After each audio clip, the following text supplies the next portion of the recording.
السلام عليكم ورحمة الله وبركاته.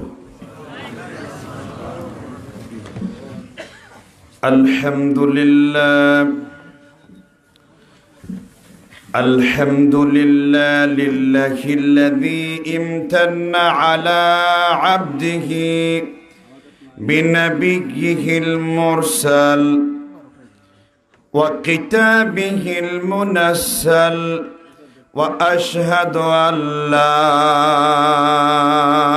إله إلا الله وحده لا شريك له، وأشهد أن محمدا عبده ورسوله الذي أرسله بالحق بشيرا ونذيرا وداعيا إلى الله بإذنه وسراجا وقمرا منيرا. فقد قال الله تعالى في كلامه المجيد والفرقان الحميد: أعوذ بالله من الشيطان الرجيم. بسم الله الرحمن الرحيم. إن الله وملائكته يصلون على النبي يا أيها الذين آمنوا صلوا عليه وسلموا تسليما.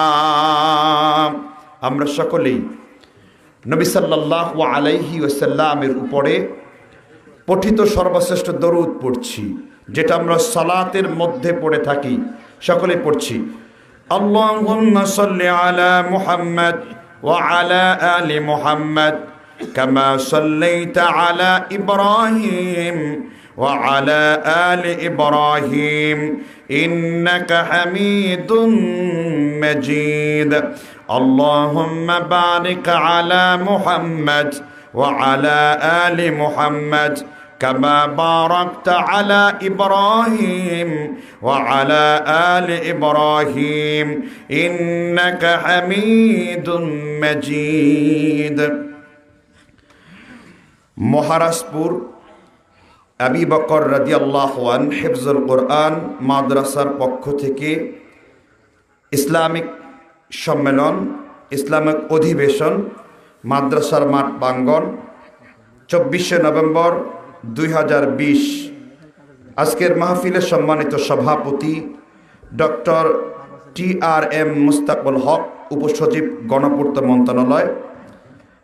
আজকের মাহফিলের সম্মানিত প্রধান অতিথি আলহাজ অধ্যাপক মোহাম্মদ আব্দুল কুদ্দুস, MP, নাটোর 4, গুরুদাসপুর, বড়ইগ্রাম। মঞ্চে উপবিষ্ট বিশিষ্ট উলামায়ে ইকরাম, অধিকারে মুসল্লিয়ানে এজম, পর্দার অন্তরালে মা ও বোনেরা, আমরা যেখানে বসতে পেরেছি সেই মহান মুনিব রব্বুল আলামিন তার শুকরিয়া জ্ঞাপন করে বলছি আলহামদুলিল্লাহ। পেছনের লোকেরা কি আল্লাহর সাথে খুব রাগ করেছেন নাকি? এমনিতেই প্রতিকূল অবস্থা, তাতেও যদি আপনার আল্লাহর নাম নিতে একটু নারাজ হন, আল্লাহ কিন্তু এটা অবশ্যই এটা ভালো জিনিস নয়। এজন্য আল্লাহ যত বড়, তার প্রশংসা কি তত বড় করতে হবে। বিশুদ্ধ বর্ণনা সহিহ বুখারীর বর্ণনায় জিকির অধ্যায়ের হাদিস নাম্বার 2024 নাম্বার, রাসূল বলেছেন সাল্লাল্লাহু আলাইহি ওয়াসাল্লাম, তোমরা যখনই আলহামদুলিল্লাহ পড়ো, তামলাউল মিজান, এটা তোমাদের সওয়াবের যে দাড়িপাল্লা আছে, এই দাড়িপাল্লা, শূন্য দাড়িপাল্লাকে আমার আল্লাহ নেকির দ্বারা পরিপূর্ণ করে দেন। আবার বুখারীর বর্ণনায় বিশ্বনবী সাল্লাল্লাহু আলাইহি ওয়াসাল্লাম 27 নম্বর বর্ণনার ভিতরে তিনি বলেন, ওয়ান আবি হুরায়রা রাদিয়াল্লাহু আনহু قال قال رسول الله صلى الله عليه وسلم أفضل الذكر لا إله إلا الله আফদালুল দুআই আলহামদুলিল্লাহ। আল্লাহ বললেন একজন মুমিন যত জিকির করে আল্লাহর কাছে সবথেকে প্রিয় জিকির হলো লা ইলাহা ইল্লাল্লাহ। আরেকজন ইমানদার যত দোয়া করে আল্লাহর কাছে সবথেকে প্রিয় দোয়ার নাম হলো আলহামদুলিল্লাহ। জোরে বলেন ঠিক না ঠিক? এজন্য সে আল্লাহর প্রশংসা করতে আপনারা খুশি না বেজার? একটু জোরে সোরে অন্তর খুলে বলেন আলহামদুলিল্লাহ। আল্লাহ তার কোরআনকে কত সুন্দর করে সাজালেন। আমরা প্রত্যেকদিন 5 ওয়াক্ত সালাত পড়ি। আল্লাহ রাব্বুল আলামিন এর হাবিব ইমাম বাইহাকি কিতাবুল কিরাত 1 নম্বর খণ্ডের 41 নম্বর পৃষ্ঠার 275 নম্বর হাদিসের মধ্যে সনদ হলো হাসান লি গায়রিহি। আল্লাহর নবী বলেছেন লা সালাতা লিমান লাম ইয়াকরা বিফাতিহাতিল কিতাব। ইমাম আর মুসল্লি নাই পৃথিবীর तमाम পৃথিবীর সব মানুষের জন্য, ইমাম আর মুসল্লির জন্য সূরা ফাতিহাকে আমার আল্লাহ আবশ্যকীয় করেছেন। আল্লাহ বললেন যখন তোমরা সূরা ফাতিহা উল্টাবে আমি আল্লাহর পরিচয় দিয়ে দিয়েছি। আল্লাহ চমৎকার করে বলেন আলহামদুলিল্লাহি রাব্বিল আলামিন। আল্লাহ বললেন ও तमाम দুনিয়ার মানুষ আমি আল্লাহ নিজের পরিচয় দিয়ে দিয়েছি, আমি আল্লাহ রাব্বুল আলামিন। আমরা বললাম আল্লাহ তোমার পরে তোমার হাবিবের কোনো পরিচয় আছে নাকি? আল্লাহ বলেন হ্যাঁ আমার পরে সূরা আম্বিয়ার 35 নম্বর উল্টাও আল্লাহ তাআলা বললেন ওয়া মা আরসালনাকা ইল্লা রাহমাতাল লিল আলামিন। আল্লাহ হলেন রাব্বুল আলামিন, তার হাবিব রাহমাতাল লিল আলামিন। গোটা দুনিয়ার সব মানুষ এবং জিনদের জন্য, নারীর জন্য, পুরুষের জন্য আমার নবীকে তোমার জন্য রাহমাতাল লিল আলামিন করে পাঠিয়েছি। সুবহানাল্লাহ বলবেন না? এবার আমরা বললাম আল্লাহ তোমার পরিচয় পেয়েছি, তোমার হাবিবের পরিচয় পেয়েছি, এবার তোমার কোরআনের কোনো পরিচয় আছে নাকি? আল্লাহ বলেন হ্যাঁ আছে। আল্লাহ বলেন ইন্নাহু ইল্লা যিকরুল লিল আলামিন। এবার আল্লাহ তার কোরআনের পরিচয় দেন। কোরআন হলো যিকরুল লিল আলামিন, আল্লাহ রাব্বুল আলামিন বিশ্বনবী রাহমাতাল লিল আলামিন। কোরআন হলো যিকরুল লিল আলামিন। আবার আমরা বললাম আল্লাহ তোমার হাবিবের পরিচয় পেলাম, তোমার কোরআনের পরিচয় পেলাম, এবার আমাদেরকে বলে দাও तमाम দুনিয়ার নরের জন্য, নারীর জন্য, হানাফির জন্য, মালিকের জন্য, শাফির জন্য, মুসলমানের জন্য হিদায়াতের মার্কাজটা কোন জায়গায়?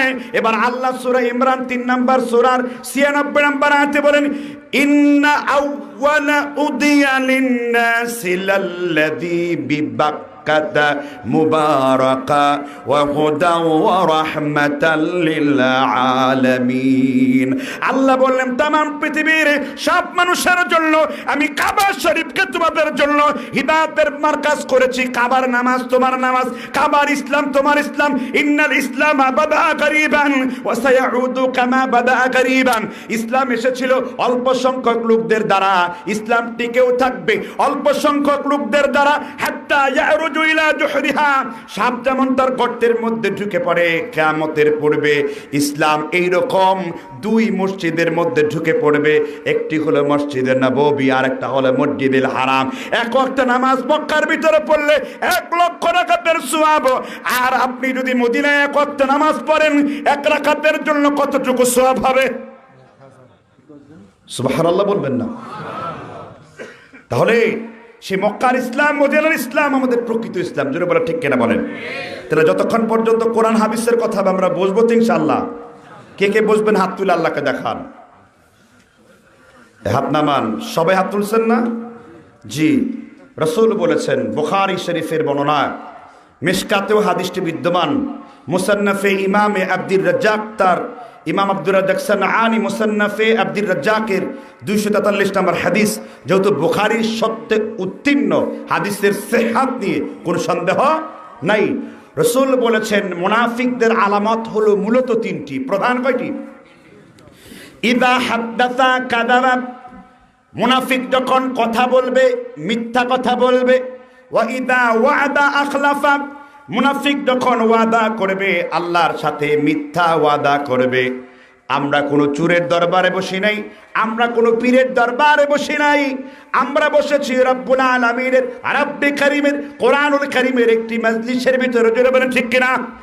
এবার আল্লাহ রাব্বুল আলামিন কোরআনুল কারীমের সূরা মায়েদার 5 নম্বর সূরার 1 নম্বর আয়াতে বলেন, ইয়া আইয়ুহাল্লাযীনা আমানু আওফু বিল উকুদ। ও দুনিয়ার ঈমানদারগণ, তোমরা যে ওয়াদা আল্লাহকে করেছো, তোমরা সেই ওয়াদাগুলোকে পরিপূর্ণ করে নাও। এখন যখন আপনি আল্লাহকে হাত তুলে দেখালেন, এবার যদি বিনা কারণে কোনো লোক পিছন দিক দিয়ে দেখে যান, বিনা কারণে কোনো লোক যদি কোরআনের আয়াত শুনলে, আমার নবীর হাদিস পাঠ করলে পিছনের দরজা দিয়ে ভেগে যান, কোরআন হাদিসের দৃষ্টিতে এই লোকটাকে কি বলবে? আপনারাই ফতোয়া দেন। কি বলবে এই লোকটাকে? জোরে বলেন, কি বলবে লোকটাকে?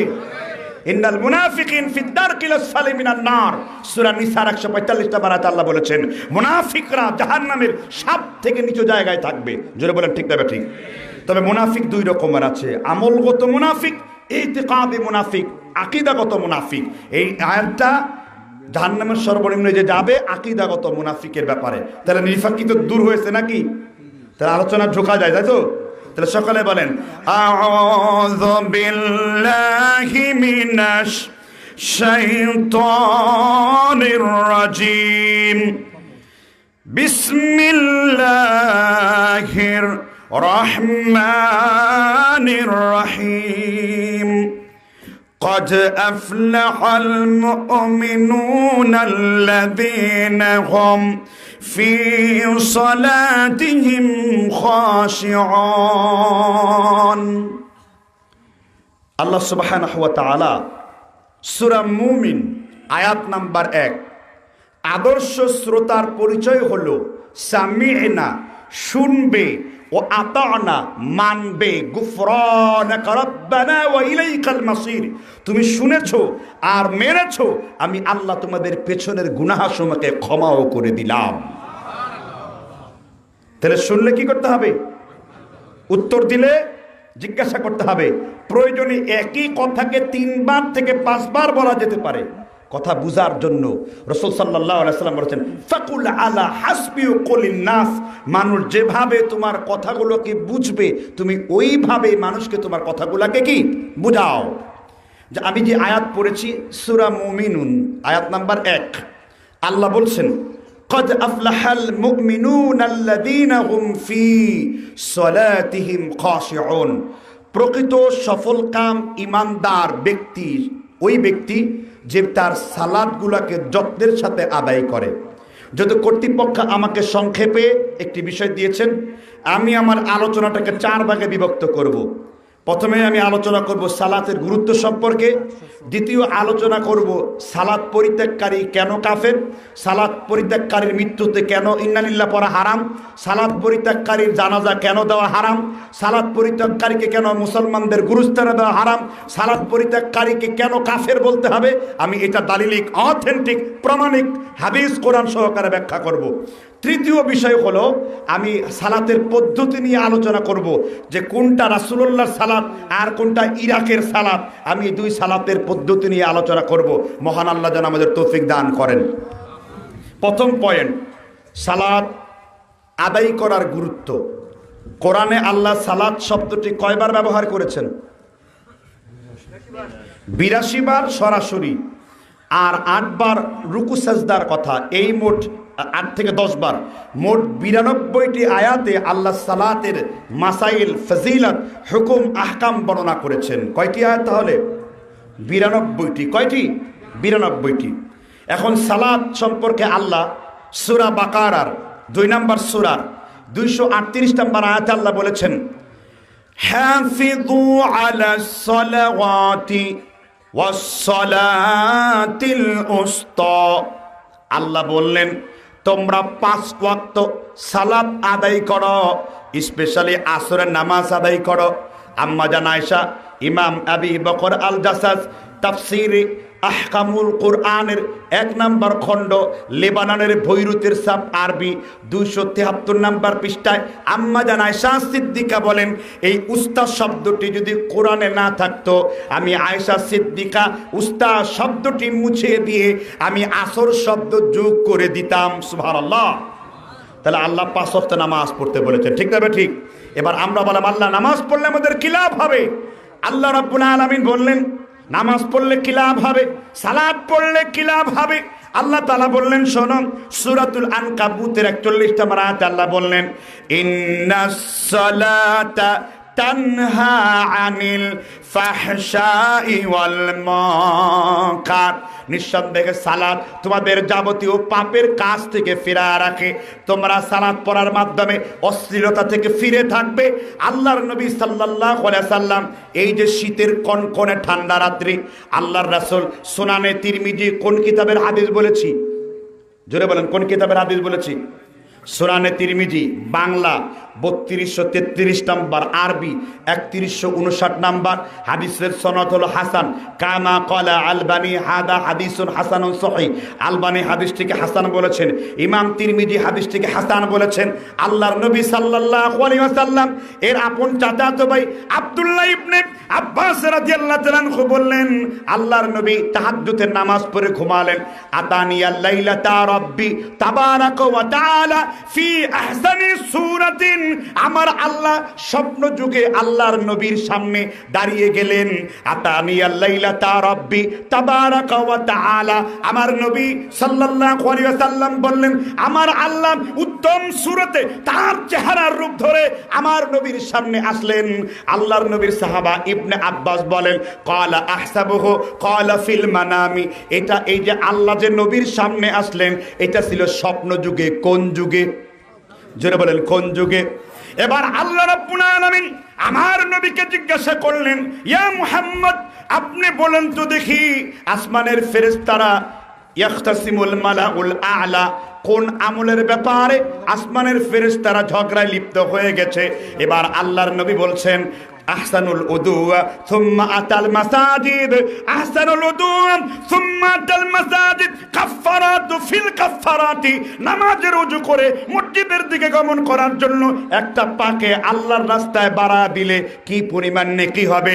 আসমানের ফেরেশতারা তাই নিয়ে ঝগড়ায় লিপ্ত হয়ে গেছে। আপনি ফজরের নামাজের জন্য ঘরে ওযু করে মসজিদের দিকে গমন করার জন্য একটা পাকে আল্লাহর রাস্তায় বাড়িয়ে দিয়েছেন। ইখতাসিমুল মালাউল আলাম, আল্লাহর হাবিব বলেন, আমার রব্বুল আলামিন, আমার মাওলা, আসমানের ফেরেশতারা ওই নেকি নিয়ে তারা লিপ্ত হয়ে গেছে। কত সওয়াব তার আমলনামায় দেয়া হবে। আল্লাহর নবী কোনোদিন আল্লাহকে সরাসরি দেখেন নাই। আল্লাহ তাআলার নবী একবার স্বপ্ন যুগে আমার আল্লাহকে নিজের চোখে দেখেছেন। একটু জোরে আওয়াজ দিয়ে বলেন সুবহানাল্লাহ। কোন আমল করতে হবে? এখানে দুইটা বিষয় ক্লিয়ার। আল্লাহ তার নবীকে কোন যুগে দেখছেন? কোন যুগে দেখেছেন? আতানিয়াল লাইলাতা রাব্বি তাবারাকা ওয়া তাআলা ফি আহসানি সূরাতিন, উত্তম সূরতে দেখেছেন। কোন সূরতে? মুসা নবী বলেন, আল্লাহ তোমাকে দেখতে চাই। তোর পাহাড় আল্লাহ বলেন, লান তারানি, ও মুসা তুমি আমাকে দেখতে পাবা না। লা তুদরিকু বিহিল আবসার, দুই চোখের ক্ষমতা নাই আমি আল্লাহকে দেখার।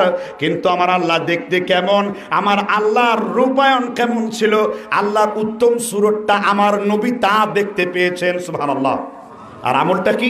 ফজরের নামাজে কেউ যদি উত্তম রূপে ওযু করে মসজিদে গমন করে, ফাহুয়া জাইরুল্লাহ, আমার আল্লাহ নিজেই ওই বান্দার সাথে সাক্ষাৎ করবেন। একটু জোরে বলেন সুবহানাল্লাহ।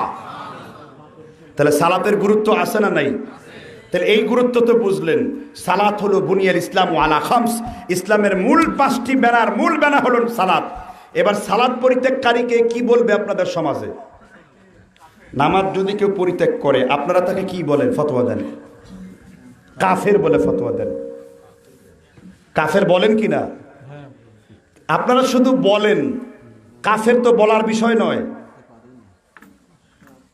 কাফের তো বলার বিষয় নয়, কাফের বলতেও হবে এবং আমলে বাস্তবায়ন করতে হবে, কারণ এটা আকীদা ঈমানের একটি মূল বিষয়।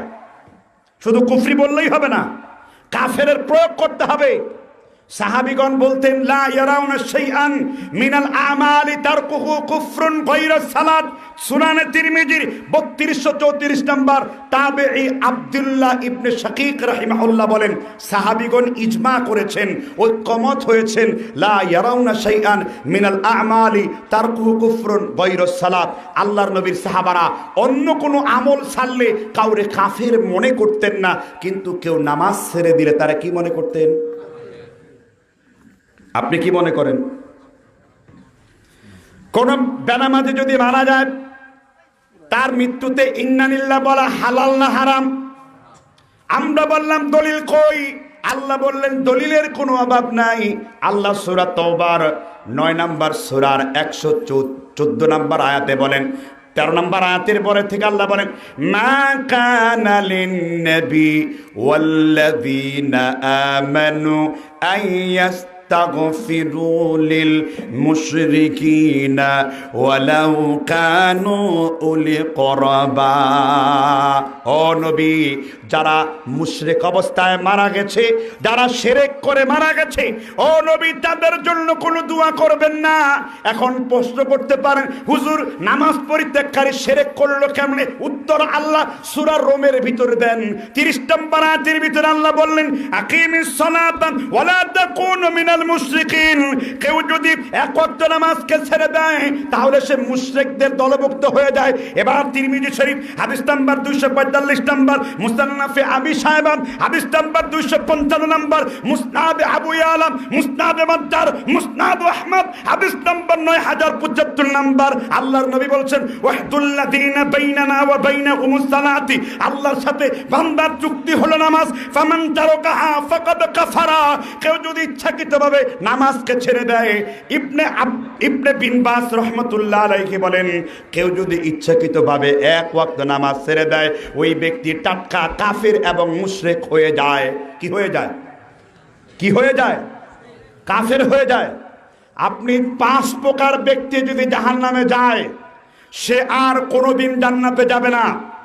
জাহান্নামী 2 রকম, স্থায়ী জাহান্নামী, অস্থায়ী জাহান্নামী।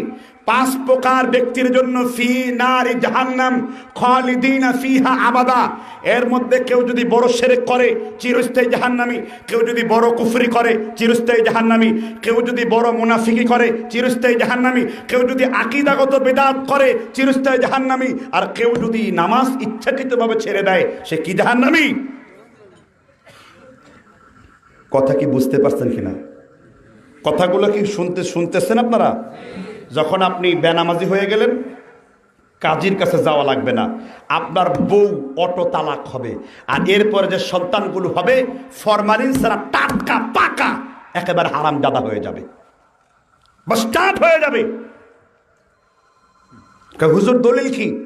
এবার আল্লাহ বললেন, ওয়ালা তানকিহুল মুশরিকিন। মুশরিকদের বিয়ে করো না। ইন্নামাল মুশরিকুনা নাজাস। কারণ মুশরিকরা হলো নাপাক এবং অপবিত্র। কে বলছেন? আল্লাহ বলছেন। আর কেউ যদি তার ঈমানের সাথে কুফরি করে, তার আমল কি করেন? ফাজআলনাহু হাবাআন মানসুরা ওয়া কাদিমনা মা আমিলু মিন আমালিন। আল্লাহ তাআলা প্রত্যেক আদম সন্তানের আমলের দিকে নজর দেন। যদি কারো আমলের মধ্যে বড় শিরকি, বড় কুফরি পায়, ফাজআলনাহু হাবাআন মানসুরা, বিক্ষিপ্ত তুলা বালু করার মতো তার আমলকে উড়িয়ে মেরে ফেলা হয়। তার আমলের কোনো মূল্য আল্লাহর কাছে নাই। ওয়া খাররা মিনাস সামা তাখতাফু আত-তায়রু। সে আকাশ থেকে পড়ে গেল, কোনো পাখি তাকে সু মেরে ঠুকর দিল, সে দুনিয়ায় ধ্বংস হয়ে গেল। এমন একটি লোক হলো বেনামাজি। দলিল কোরআন আছে, দলিল হাদিস থেকে মওজুদ আছে। সাহাবীরা কেমন? কোন সলিমউদ্দিন, কলিমউদ্দিন, রহিমউদ্দিন, ইট্টন, পাটাতন, ইত্তাজুল কারি, সিলদারজুল বুখারী, বাজারের কোন মৌলবী, টিকটিকি, গিরগিটি, কোন মৌলবীর ফতোয়ার দরকার নাই। আল্লাহর নবীর সাহাবা আলী রাদিয়াল্লাহু তাআলা আনহু ফতোয়া দেন। সুনান ও বাইহাকি 2523 নম্বর হাদিস, সুনান ও বাইহাকি 2524 নম্বর হাদিস, সুনান ও বাইহাকি 2525 নম্বর হাদিস, ইবনে আলী রাদিয়াল্লাহু তাআলা আনহু তিনি বলেছেন, আলী ইবনে আবি তালিব তিনি ফতোয়া দেন, মাল্লাম ইউসাল্লি ফাহুয়া কাফের, কেউ যদি এক ওয়াক্ত নামাজ ছেড়ে দেয় তাহলে ওই ব্যক্তি কাফের হয়ে যায়। ওমর ইবনুল খাত্তাব বলেন, লা হাদ ফিল ইসলাম লিমান তারকুস সালাতি, ওই ব্যক্তির ইসলামের ভিতর আর কোনো অংশ নাই যে ব্যক্তি ইচ্ছাকৃতভাবে নামাজকে পরিত্যাগ করেছে, সালাতকে পরিত্যাগ করেছে। ওমরের দৃষ্টিতে কাফের, আলীর দৃষ্টিতে কাফের। ইবনে মাসউদ ফতোয়া দেন, মাল্লাম ইউসাল্লি ফালা দীন লাহু, যে ব্যক্তি ইচ্ছাকৃতভাবে নামাজকে পরিত্যাগ করে দ্বীনের ভিতরে তার কোনো অংশ নাই, কারণ এই ব্যক্তি হলো টাটকা কাফের। কি কাফের? পরিষ্কার কাফের। আপনাকে কাফের মনে করতে হবে। আল্লাহ বলছেন, কুল ইয়া আইয়ুহাল কাফিরুন, পাইকারি দরে সবারে মুসলমান বলা যাবে না। সাহাবীদের ইজমা হয়ে গেছে। বিন বাস ফতোয়া দিয়েছেন, সালিহ আল উসাইমিনি আল হুকম তারকুস সালাত এই গ্রন্থের মধ্যে ফতোয়া দিয়েছেন যে বেনামাজি অবশ্যই কি কাফের, তার জানাজা দেওয়া কি কোনো মুসলমানের পক্ষে জায়েজ নাই, কোনো বেনামাজির জানাজা দেওয়ার। বেনামাজির কবরে কোনো মুসলমানের প্রস্রাব করাও জায়েজ নাই, কারণ মুসলমানের প্রস্রাবেরও দাম আছে, বেনামাজির কবরে তাবলা ঢেলে দেওয়া যাবে না। ঠিক কিনা বলেন? বেনামাজিকে আল্লাহ তাআলা এমন ঘৃণা করেন, সে কাফের। তাকে মুসলমান মনে করাটাই অন্যায়। যেহেতু আমি বলিনি, বলেছে মুহাম্মদ রাসূলুল্লাহ। যদি এই বাংলার জমিনে, ভারতের জমিনে, পৃথিবীর জমিনে কোনো মুসলমানের সন্তানের কিতাবের কোনো জ্ঞান থাকে, তার কাছে যদি কোনো দলিল মজুদ থাকে বেনামাজি মুসলমান, একটি হাদিস যদি থাকে, আমি বেনামাজি হয়ে যাব। একটি হাদিস কোনো মায়ের বেটা আজ পর্যন্ত দেখাতে পারেনি, তার এগেনস্টে 17টি দলিল মজুদ রয়েছে। বেনামাজি কাফের। মুসনাদ আহমদ কোন কিতাবের নাম? কে লিখছেন? ইমাম আহমদ ইবনু হাম্বল রাহমাতুল্লাহ আলাইহি, উলুমুল হাদিসের পণ্ডিত, ইমাম বুখারীর উস্তাদ ছিলেন। ইমাম হাম্বল হাদিস নাম্বার 4075 নাম্বার। আল্লাহর নবীর সেনাপতি খালিদ ইবনে ওয়ালিদ বলেন, একদিন আমি আল্লাহর নবীর সাথে সফর করলাম। আরবের একজন বেদুইন বলল, ইয়া মুহাম্মদ ইত্তাকিল্লাহ, ও মুহাম্মদ তুমি আল্লাহকে ভয় করো। আল্লাহর নবী সাল্লাল্লাহু আলাইহি ওয়াসাল্লাম বললেন, নাহনু আহাক্কু আউলা বিমূসা ও ঈসা, ঈসা আর মুসাকে অনুসরণ করার ব্যাপারে আমি নবীর চাইতে কোনো হকদার ব্যক্তি দুনিয়ার ভেতরে নাই। ঈসাও যদি জীবিত থাকতো, মুসাও যদি জীবিত থাকতো, তারা কেবল তোমার নবীকে মেনে চলতো, কারণ আমার নবীর চাইতে দুনিয়ায় অন্য কেউ আল্লাহকে ভয় করে না। খালিদ ইবনে ওয়ালিদ তরবারি বের করে বলেন, ইয়া রাসূলুল্লাহ আলা আদরিবু উনুকা গায়রা মুসফাতি, আমি কি তার গর্দানটা উড়িয়ে দেব নাকি? আল্লাহর নবী বলেছেন, না খালিদ, তুমি আগেই তার গর্দানটা উড়ায়া দিও না। লাআল্লাহু আন ইয়াকুনা ইউসাল্লি, দেখো লোকটাকে নামাজ কায়েম করে কিনা। নামাজ যদি পড়ে গর্দানটা উড়িও না, নামাজ যদি না পড়ে তার গর্দানটা ধর থেকে আলাদা করে দাও। বলেছেন মুহাম্মদ। ইসলামী খলিফা চাইলে বেনামাজিকে শিরোচ্ছেদ করতে পারেন। এই জন্য নামাজ পরিত্যাগকারী কি? জোরে বলে, নামাজ পরিত্যাগকারী কি? বেনামাজির হাসর কার সাথে হবে? ফেরাউনের সাথে। ফেরাউন কয়দিনের জন্য জাহান্নামে থাকবে? সারা জীবনের জন্য জাহান্নামে থাকবে। তা তুমি যে জাহান্নামে ঢুকবা, তো তুমি কয়দিনের জন্য থাকবা? মান তাশাব্বাহা বিকওমিন ফাহুয়া মিনহুম। ফেরাউন যেমন চিরস্থায়ী জাহান্নামী, বেনামাজিও তেমন চিরস্থায়ী কি? আমি নিজের গলাবাজি করে কথা বলছি না। বুখারী শরীফের বর্ণনা 1 নম্বর খণ্ড, জুজুল আউয়াল, পৃষ্ঠা নাম্বার 17, হাদিস নাম্বার 523 নাম্বার। বুখারীর 523 নাম্বার হাদিসটা খুলুন।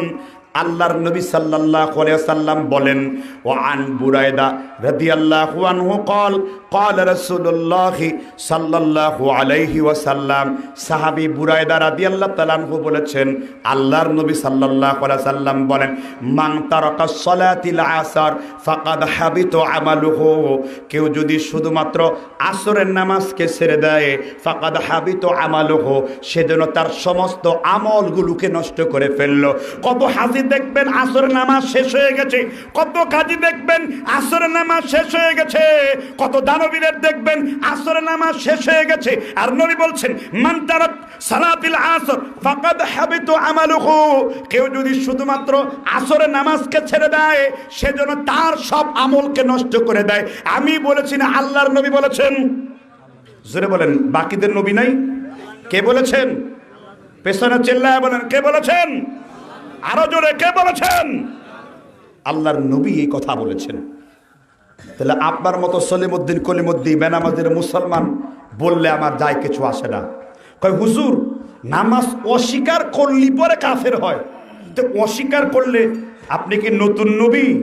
আপনার কাছে কি ওহী নিয়ে জিব্রাইল আসছে? আমার নবীকে আল্লাহর হাবিব বললেন, জিব্রাইল ওহী করেছে, ফামান তারাকাহা ফাকাদ কাফারা, যে ব্যক্তি ছেড়ে দিল সে কি হয়ে গেল?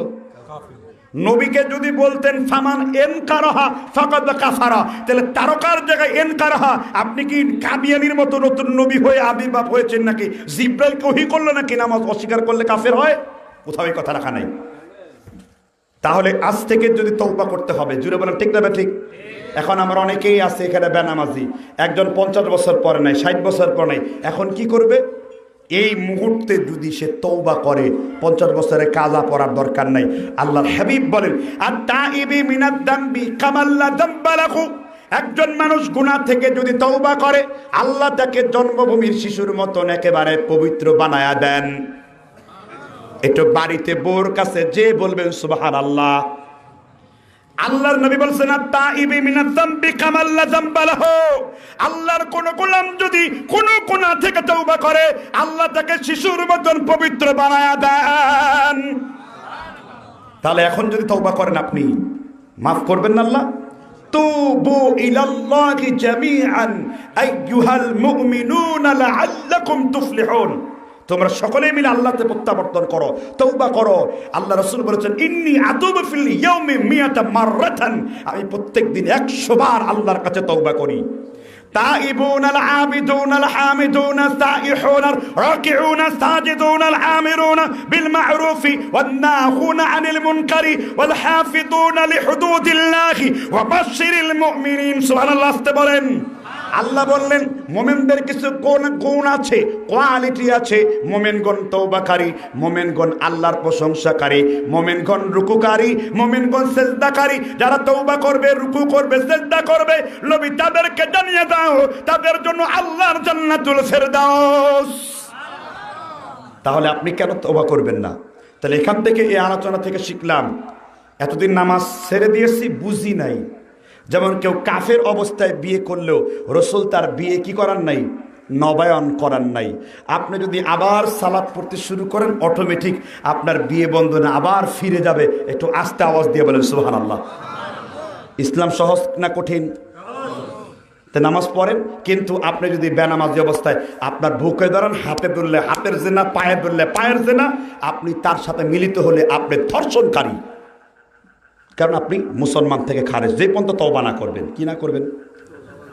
তাহলে বেনামাজি থাকার জন্য প্রস্তুত আছেন কে কে? একটু হাত তুলে দেখান।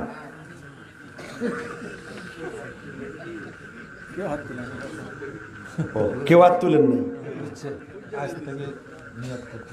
নিয়ত করতেছেন? তাহলে নিয়ত মানে কি জানেন?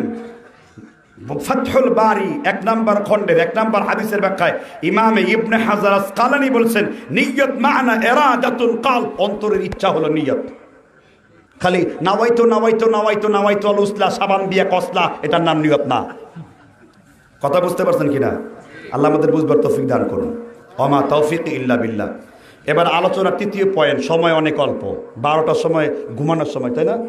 যারা ওয়াজ করতে পাঠাইছেন আমারে। তৃতীয় হলো কাদের নামাজ কবুল হচ্ছে না, এটা জানা দরকার না? নাম্বার 1 হলো যারা হারামের সাথে জড়িত আছে তাদের নামাজ আল্লাহ কবুল করেন না। কিসের সাথে জড়িত? এই এলাকায় যতজন ব্যক্তি Janata bank, BRAC bank, Islamic bank, Krishi bank, গোষ্ঠী সুদ্ধা যত ব্যাংক আছে, কেউ যদি ব্যাংকের দারোয়ানের চাকরিও করে, কেউ যদি ব্যাংকের চাকরি করে, কেউ যদি এনজিও, পুশিকা, ডেনজিও, ফেনজিও, টেনজিও কোনো পুশিকার সমিতির সাথে জড়িত থাকে, তাহলে সে তার মায়ের সাথে, মহিলা তার বাবার সাথে 24 ঘন্টায় 1440 মিনিট জেনা করে, নিশ্চিত করে। নবী বলেছেন করে, তাহলে তো করে। তোমার মানলে কি আর তোমার না মানলে কি? কয় হুজুর চাপা মারলে হবে কি? আমি চাপা মারি নাই। সুনানে তিরমিজি, নাসাই শরীফের বর্ণনা 1561 নাম্বার হাদিস। আলবানী হাদিসটাকে সহিহ বলেছেন। ইমাম আহমেদ ইবনে শাকির হাদিসটাকে সহিহ বলেছেন। আল্লাহর নবী বলেন, ও আন জাবির রাদিয়াল্লাহু আনহু قال قال رسول الله সাল্লাল্লাহু আলাইহি ওয়াসাল্লাম, জাবির রাদিয়াল্লাহু তাআলা আনহু বলেছেন, আল্লাহর নবী বলেন, ইন্নার রিবা সালাসাতু সাবউনা বাবান, সুদের গুনাহের দরজা হলো 73টি। হুবান আইসারুহা আন ইয়ানকাহার রাজুল উম্মাহু, সুদের সর্বনিম্ন গুনাহ হলো সুদখোর তার মাকে ধরলো, মাকে স্পর্শ করলো, মায়ের সাথে জেনা করলো। 24 ঘন্টা সমান সমান 1440 মিনিট যে ব্যক্তি সুদের লেনদেন করলো, আমরা বললাম অবিশ্ব নবী আমাদেরকে জানিয়ে দিন সুদখোর কারা কারা। আল্লাহর নবী বললেন, আকিলার রিবা যারা খায়, মুকিলাহু যারা দেয়, ওয়া কাতাবাহু যারা লিখে, ওয়া শাকিদাইহি আর যারা সাক্ষ্য দেয়, ওয়া কালাহুম সাওয়াউন। আল্লাহর নবী বললেন, এই 4 প্রকার ব্যক্তি সুদখোর বলে গণ্য হবে। যারা দেয় তারা সুদখোর, যারা খায় তারা সুদখোর, আর যারা কিনা সুদের দলিল লিখে তারাও সুদখোর, আর যারা কিনা সুদের সাক্ষ্য দেয় তারাও সুদখোর। আল্লাহর নবী এতটুকু বলেন নাই, ওয়ালা আদলুন ওয়ালা সারফুন লা ইকবাল আল্লাহ। সুদখোরের ফরজ, নফল, রোজা, হজ, যাকাত কোনো কিছু আল্লাহ কবুল করেন না। ইখরুজু মিনাল ইসলামি কামা তাখরুজু মিন শারাতিন নাজিস, মহিলারা রুটি তৈরি করার সময় আটাকে টান দিয়ে যেমন বের করে দেয়, সুদখোর তেমনি ভাবে ইসলাম থেকে বের হয়ে যায়। কোন বাপের বেটা আছে সুদ খাবে? তুমি মনে রেখো, তোমার বাবার সাথে তুমি মহিলা যদি সুদ খায়, 24 ঘন্টার বাবার সাথে জেনা করে। কোন পুরুষ যদি সুদ খায়, 24 ঘন্টার মার সাথে জেনা করে, মায়ের সাথে ব্যভিচার করে, আল্লাহ পর্যন্ত পৌঁছানো যায় না। মায়ের সাথে ব্যভিচার করে এলাকায় কখনো রহমত বরকত আসতে পারে না। কুল্লু লাহমিন নাহতিন সুহতিন ফান্নারি আউলা বিহি, সুদখোরকে উপর করে জাহান্নামে দেওয়া হবে। মুল্লা আলী কারি মিশকাতের ব্যাখ্যা মিরকাতুল মাফাতিহ 1 নম্বর খণ্ডের 125 নম্বর হাদিসের মধ্যে বলেন, ওয়া আন আবী যর গিফারি রাদিয়াল্লাহু আনহু قال قال রাসূলুল্লাহ সাল্লাল্লাহু আলাইহি ওয়াসাল্লাম, কুল্লু লাহমিন নাবাতি সুহতিন ফান্নারি আউলা বিহি, সুদখোরকে উপর করে কোথায় দেওয়া হবে? এবার একটা গুরুত্বপূর্ণ এলমি জবাব দেওয়ার চেষ্টা করি। তাহলে সুদখোরের নামাজ যেহেতু কবুল হয় না, তাহলে সুদখোর কি নামাজ পড়বে? নামাজ পড়ার কোনো দরকার আছে? এটাই হলো এলমি অজ্ঞতা। সুদখোর যদি সুদ খাওয়া, হারাম খাওয়া, জর্দা খাওয়া, নেশা খাওয়া অবস্থায় নামাজ পড়ে, তার নামাজের কোনো সওয়াব হবে না। এখানে কবুল হবে না বলতে কি হবে না, কিন্তু নামাজ সালাত যে আদায় পরিত্যাগ করার যে শাস্তি, এইখান থেকে সে রক্ষা পাবে আলহামদুলিল্লাহ। কথা বুঝতে পারছেন কিনা? যদি আপনি ফতোয়াগুলো ভেঙে না দেন, তাহলে 2টা বিপদ হবে। আপনার ফতোয়া শুনে সে বলবো সুদ খাই শেষ করলাম, নামাজ আর পরে লাভ কি, ছেড়ে দিলেন। তাহলে আপনার 2টা অন্যায় হলো। এক সুদের সাথে জড়িত গুনাহ হলো, আরেকটা হলো নামাজ পরিত্যাগকারীর গুনাহ হলো। আপনি নামাজ রোজা করলে কোনো সওয়াব পাবেন না ঠিক, কিন্তু এই অবস্থায় যদি আপনি সালাতও ছেড়ে দেন, সালাত পরিত্যাগ করার গুনাহ কিন্তু আপনার হবে। এই জন্য সালাত পড়েই, তওবা করেই সুদকে বিদায় জানাতে হবে, সুদকে পরিত্যাগ করতে হবে। সালাত ছেড়ে সুদকে বিদায় জানাবার কোনো সুযোগ আপনার ইসলামে নাই। সালাত পড়েই, কারণ সালাত আপনাকে একসময় সুদ ছাড়তে বাধ্য করবে, কারণ যা পড়ে কোনো সওয়াবই হবে না, তা আপনি করবেন কেন? কথা বুঝতে পারছেন কিনা? ফতোয়াটা কি বুঝতে পারছেন? কথাটা কি আপনারা অনুধাবন করতে পারছেন কিনা? এজন্য কথা বলার সময় এই ইলমি তাহকিকের সাথে তাকলিদ মা তাহকিক, অবশ্যই কারো অনুসরণ করব, কিন্তু তাহকিকের সাথে ওই লোক ওই বেটা সহি বলছে কিনা, ওই বেটা সঠিক বলছে কিনা, জোরে বলা ঠিক না ঠিক? জি, এবার আলোচনার 4র্থ পয়েন্টে আমি আসব। খুব বিরক্ত লাগতেছে? হুজুর ওয়াজ শুনতে শুনতে মরে যাব, কিন্তু ফজরের নামাজ কোনোদিন পড়ব না। এটা আমাদের দেশের ধর্ম। চতুর্থ হলো সালাত। এটা গেল সালাত। যাদের কবুল হয় না তারা এই এক প্রকার ব্যক্তি, যারা হারামের সাথে লিপ্ত। আরেক প্রকার ব্যক্তি হলো যারা জর্দা, গুল, হক্কা, রুইতন, টেক্কা আর কি যেন আছে তারা খায়। যা খায় না শুয়োর বিড়াল শুয়োরে, তা খায় আমার মসজিদের বাবা হুজুরে। আছে না আপনাদের দেশে? জর্দাখোর মৌলবি আছে না? যে ব্যক্তি জর্দা খায়, নেশাদার দ্রব্য খায়, সে তার মা, খালা, ফুপুর সাথে ব্যভিচার করে বলেছেন মুহাম্মদ। আবার বলছি, যে ব্যক্তি নেশাদার দ্রব্য ভক্ষণ করে, কার সাথে জেনা করে? মা, খালা, ফুপুর সাথে জেনা করে। শুনছেন এই হাদিস কোনোদিন? শুনছেন? বহু বলেছি।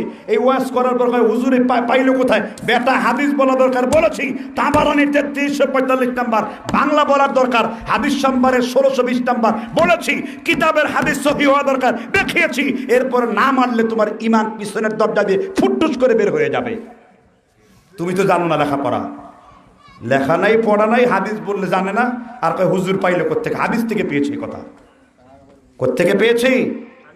তাহলে হারাম খাওয়া যাবে? জি। এবার সালাতের পদ্ধতি নিয়ে আলোচনা করব। আমাদের কিছু ভাইয়েরা, তাদের কটাক্ষ করার কোনো সুযোগ আমাদের নাই। আমরা আমাদের দলিল প্রমাণ দিয়ে কথা বলবো, কাউকে কটাক্ষ করব না। তারা যদি আমাদের কটাক্ষ করে, আমরা তাদের কটাক্ষ করব না। কারণ আমার মানহাজ আহলুল হাদিস, আমার মানহাজে সালাফ এটা শিখায় নাই যে তুমি কোনো বিদআতির আক্রমণে তারা গালি দিয়ে বসবে। কারণ তুমি তাকে ওয়ালা তাস্তাউল হাসানাতু ওয়ালা সাইয়্যা ইদফা বিল্লাতি হিয়া আহসান, তুমি মন্দের উত্তর কি দিয়ে দাও। নামাজের পদ্ধতি কি রাসূলুল্লাহর পদ্ধতি নেব না ইরাকি পদ্ধতি নেব? কোন পদ্ধতি নেব? এবার আমরা বললাম বিশ্বনবী আমরা কোন পদ্ধতিতে নামাজ আদায় করব? বুখারীর বর্ণনায় 123 নম্বর হাদিস, মালিক ইবনে হুয়াইরিস রাদিয়াল্লাহু আনহু বলেছেন, আল্লাহর নবী বলেন, সাল্লু কামা রাআইতুমুনি উসাল্লি। আমার নবী যেমনি ভাবে নামাজ আদায় করেছে, সালাত আদায় করেছে, এমনি ভাবে তুমি সালাত আদায় করো। জুড়ে বলেন সুবহানাল্লাহ। আল্লাহর নবী যেইভাবে সালাত আদায় করেছেন ওইভাবে করো। অনেকেই বলে আমাদের নাকি সালাত হয় না, আমরা এখানে হাত ধরি, এখানে হাত ধরি। কি আমাদের তো শাস্ত্র নাই? বলেন ঝগড়া আছে কিনা? জি। আমরা হাত কোথায় ধরি? প্রথম ধরি ডান হাত, বাম হাতের উপর রেখে কোথায়? বুকে হাত বাঁধি। কয় এই ব্যাপারে কোনো দলিল নাই, বুখারী শরীফে বুকে হাত বাঁধার কথা নাই। বুখারী শরীফের দলিল আমরা দেই না। আমরা দলিল দেই সহিহ ইবনে খুজাইমার 590 নম্বর হাদিস। ওয়াইল ইবনে হুজুর রাদিয়াল্লাহু তাআলা আনহু বলেন, সাল্লাইতু মা'আন নবিয়্য সাল্লাল্লাহু আলাইহি ওয়াসাল্লাম, আমি আল্লাহর রাসূলের সাথে নামাজ আদায় করলাম। ওয়াদাআ ইয়াদিহিল ইমনা ওয়াল ইসরা আলা সাদরিহি, আমি দেখলাম আমার রাসূলকে ডান হাত বাম হাতের উপরে রেখে বুকের উপর হাত বেঁধেছেন। সুবহানাল্লাহ।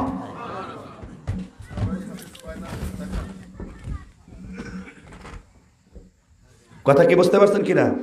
কোথায় হাত বাঁধতে হবে? একটা দলিল কয় হুজুর এই হাদিস তো সহি না। হ্যাঁ, এই হাদিস এর একজন রাবি হলো মুআম্মাল ইবনে ইসমাইল, যাকে ইমাম বুখারী এর পরবর্তী মুহাদ্দিসগণ ইমাম যাহাবী মিজানুল ইতিদালের মধ্যে যঈফ বলেছেন। কি বলেছেন? যঈফ বলেছেন। কিন্তু হাদিসের যারা তা'দীল করার নিয়ম হলো, যখন একটা বিষয়ে দঈফ থাকলেও যদি 20 কিংবা 30-এর অধিক শাওয়াহিদ থাকে, মানে আরও বর্ণনা থাকে এটা সমর্থনে, তখন ওই হাদিসটি যঈফলি গৈরিহি থেকে হাসানলি গৈরিহিতে পরিণত হয়, বলেছেন আল্লামা নাসিরউদ্দিন আলবানী রহমতুল্লাহ আলাইহি। হাত বাঁধার যত হাদিস আছে এই হলো আমার হাদিসের অবস্থা। আর নাবির নিচে হাত বাঁধার হাদিস, নীল আকাশের নিচে এই জমিনের উপরে এমন কোন দলিল নাই যেই দলিলে লেখা আছে নাবির নিচে হাত বাঁধার কথা। সহিভাবে দলিল নাই। হ্যাঁ আছে সুনানে আবু দাউদের মধ্যে যে রুসুগি আলা রুসুগি তাহতাতুস সুররা, ডান কবজি বাম কবজির উপর রেখে নাবির নিচে হাত বাঁধো। এই হাদিস বর্ণনা করে খোদ আবু দাউদ শরীফ খুলে দেখবেন, বাংলায় দেখবেন, আরবিও দেখবেন, লেখা আছে এই হাদিসের একজন রাবি হলেন ইমামে আব্দুর রহমান ইবনু ইসহাক, যিনি দুর্বল রাবি ছিলেন। তার কারণে এই হাদিসটা আদ-দাইফু জিদ্দান বাতিলান ওয়াল মুনকারান, এই হাদিস অনেক বেশি পরিমাণে আপত্তিকর, তাই আমল করা যায় না। কারণ হুজুর সহিহ ইবনে খুজাইমাতে আছে, সহিহ ইবনে খুজাইমার নুসখা আমি এই পর্যন্ত 64টা কপি পেয়েছি। এর মধ্যে 694 হিজরি পর্যন্ত শুধুমাত্র ডান কবজি বাম কবজির উপর রাখা আছে, তাহতাতুস সুররা শব্দটা নাই। 2006 সনের আওয়ামা তাহকিক করেছেন যে ডান কবজি বাম কবজির উপর রেখে তাহতাতুস সুররা নাভির নিচে বেঁধেছেন, অথচ মূল কিতাবের মধ্যে কুতুল বুকে হানাফি সর্বপ্রথম ডান কবজি বাম কবজির নিচে এই শব্দটা যোগ করেছেন। আসলে ডান কবজি বাম কবজির উপর রাখার কথা বলা হয়েছে, তার প্রমাণ দিয়েছেন ইমাম মুসলিম। তিনি 14 নম্বর পৃষ্ঠার 14 নম্বর অনুচ্ছেদে লেখেন হাত কোথায় বাঁধতে হবে। তিনি বলেছেন তে অবশ্যই তোমরা বাঁধবে তাহতা সদরিহি ওয়া ফাওকা সুররাতি, বুকের নিচে নাভির বরাবর তথা পেটের মধ্যে বাঁচবে। এমনকি আমার উস্তাদ মাওলানা আব্দুল মালিক মারকাজুদ দাওয়ার মধ্যে তিনি স্বীকার করেছেন কেউ যদি নাভির বরাবর হাত পাবে এটাই উত্তম কথা। তার মানে স্বীকার করতে বাধ্য হয়েছেন, দলিলে নুজ্জ হতে বাধ্য হয়েছেন। সুতরাং পচা কিছু নর্দমা নোংরা জায়গার ছেলেরা যদি আজে বাজে কথা বলে তাদের কথা মনে করা যায় না। কারণ কি জানেন? কারণ আপনারা দেখবেন মুরগি যখন ডিম পারে তখন সারা দেশ উদ্ধার করে। মুরগি কতটুকু ডিম পারে? আর গরু যখন বাচ্চা দেয়, গরু কি মুরগির মতো সারা দেশ উদ্ধার করে? গরু বাচ্চা কত বড় দেয়? এত বড় দেয়। এজন্য যার পুঁজি নাই তারা রাস্তাঘাটে ফেরি করে বেড়ে, তারা রাস্তাঘাটে ওষুধ বিক্রি করে। কথা বুঝতে পারছেন কিনা? যার পুঁজি নাই তারাই জনগণকে ধোঁকাবাজি করে। এই পর্যন্ত কোন বিদাতিরাম আমাদের সাথে মুনাজারায় বাহাছে লাঠির শক্তি ছাড়া জিততে পারে নাই, কারণ দলিল তো নাই, তারা দেখাবে কি? তাদের কাছে দলিল তো মজুদ নাই। ভক্তি যেখানে অন্ধ, কোরআন হাদিস বন্ধ। যুক্তি যেখানে অচল, মাগার লাঠি সেইখানে সচল। কথা কি বুঝতে পারছেন কিনা? কয় হুজুর এত দলিল আপনি পাইলেন কোত্থেকে? আমি দলিল আমার আহলুল হাদিস কোন আলেমের কিতাব থেকে দেব না।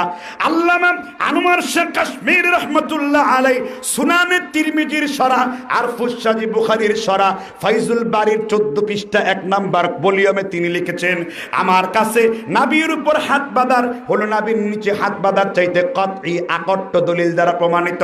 নাভির নিচে হাত বাঁধা হলো জান্নি কাল্পনিক স্বপ্নিক দলিল দ্বারা প্রতিষ্ঠিত। আমি ইমামে আনোয়ার শাহ কাশ্মীরি বলতেছি আমার কাছে নাভির উপরে হাত বাঁধাটা নাভির চাইতে শক্তিশালী মনে হয়েছে। একটু জোরে আওয়াজ লাগায় বলেন সুবহানাল্লাহ। নিজের ঘর সামলাতে হবে। কথা কি বুঝতে পারছেন কিনা? আপনি এখানে বাঁধেন, নাভির বরাবর বাঁধেন, আপনার আপত্তি নেই। আপত্তি নাভির নিচে, কোনো দলিল নাই। কথা বুঝতে পারছেন কিনা? এই জন্য আল্লাহ আমাদেরকে হাত বাঁধার এই তাহকিক মাসালা বুঝবার তৌফিক দান করুন। এবার দ্বিতীয় হইল সহিহ বুখারীতে নাকি আমরা আমিন খুঁজে পাই না। কয় ইমাম বুখারী এত বছর বুখারী শরীফ পড়াইছে, বুখারীতে কোনো আমিনের হাদিস নাই। আসলে হাইরে কপাল মন্দ, চোখ থাকিতেও অন্ধ। ইমাম বুখারী একটা অধ্যায় বেঁধেছেন, বাপ বেঁধেছেন, বাপ আমিন বিল জেহার, উচ্চ স্বরে আমিন বলার হাদিস। উচ্চ স্বরে আমিন বলার কি অধ্যায়। আমি এই কথা বলছি না যারা আমিন আসতে বলে তাদের নামাজ বাতিল হবে, তারা বিদাতি হবে। আমি এই কথা বলছি আস্তে আমিন বলার চাইতে জোরে আমিন যারা বলে তারা উত্তম কাজ করে, তারা বেশি সুন্নতের কাছাকাছি আছে। দলিল একই হাদিস, দুই ব্যক্তি। প্রথমে আস্তে আমিনের দলিল দিয়ে নেই। ও আন ওয়াইল ইবনে হুজুর রাদিয়াল্লাহু আনহু قال قال رسول الله সাল্লাল্লাহু, পিছনের একজন লোক আমার নবীর নামে দরুদ পড়ল না। আমার নবীর সাথে দুশমনি আছে নাকি আপনার? قال رسول الله সাল্লাল্লাহু আলাইহি ওয়াসাল্লাম ওয়া ক্বারা গায়রিল মাগদুবি আলাইহিম ওয়ালাদ-দাল্লিন খাফাদা বিহা সাউতাহু গুফিরা লাহু মা তাকদ্দামা মিন যামবিহি। কেউ যদি আমিনের শব্দ আস্তে করে তার পেছনের গুনাহগুলোকে আল্লাহ ক্ষমা করে দেন। আমিনের শব্দ কি করলে? তার 3 হাদিসের পরে ইমাম তিরমিজি বর্ণনা করেছেন, ওয়াইল ইবনে হুজুর বলেন আল্লাহর রাসূল বলেছেন, রাফা বিহা সাউতাহু গুফিরা লাহু মা তাকদ্দামা মিন যামবিহি। কেউ যদি আমিনের শব্দকে জোরে বলেন আর তার জোরে আমিন যদি ফেরেশতার আমিনের সাথে মিলে যায়, তার পিছনের সমগ্র গুনাহগুলোকে আল্লাহ ক্ষমা করে দেন। এখন প্রশ্ন আসতে পারে, একই সাহাবা, একই রাবি, কাছাকাছি রাবি, একই কিতাবে 2 বার আছে, তাহলে আমরা দলিল নেব কোনটা? আল্লাহর নবীকে সব থেকে দেখেছেন যেই ব্যক্তিরা, তাদের নাম কি? সাহাবা। তাদের নাম কি? মক্কার সাহাবা জুবাইরের পুত্র আব্দুল্লাহ ইবনে জুবাইর ইবনে আওয়াম রাদিয়াল্লাহু তাআলা আনহু। বুখারীর বর্ণনা 1 নম্বর খণ্ডের 228 নম্বর হাদিস, বুখারীর বর্ণনায় হাদিসটা বিদ্যমান রয়েছে। আব্দুল্লাহ ইবনে জুবাইরের পিছনে তাবেঈ আতা বললেন, আমি নামাজ আদায় করলাম, আমি জুবাইরের পিছনে নামাজ যখন আদায় করলাম, ইন্নালিল মসজিদি লাজ্জাতান, আব্দুল্লাহ ইবনে জুবাইর ইবনে আওয়াম এত জোরে আমিন বলেছে, মসজিদটা যেন ঘুম ঘুম করে কেঁপে উঠেছে। অথচ আমার মসজিদগুলোর মধ্যে জীবনও জোরে আমিন বলা হয় না। আমিন জোরে বললে থাপড়ায়া ঘর থেকে বের করে দেওয়া হয়, আমিন জোরে বললেন মসজিদ থেকে বের করে দেওয়া হয়। মসজিদের মধ্যে লেখা হয়, এখানে যারা জোরে আমিন বলবেন তারা এই মসজিদে নামাজ আদায় করবেন না।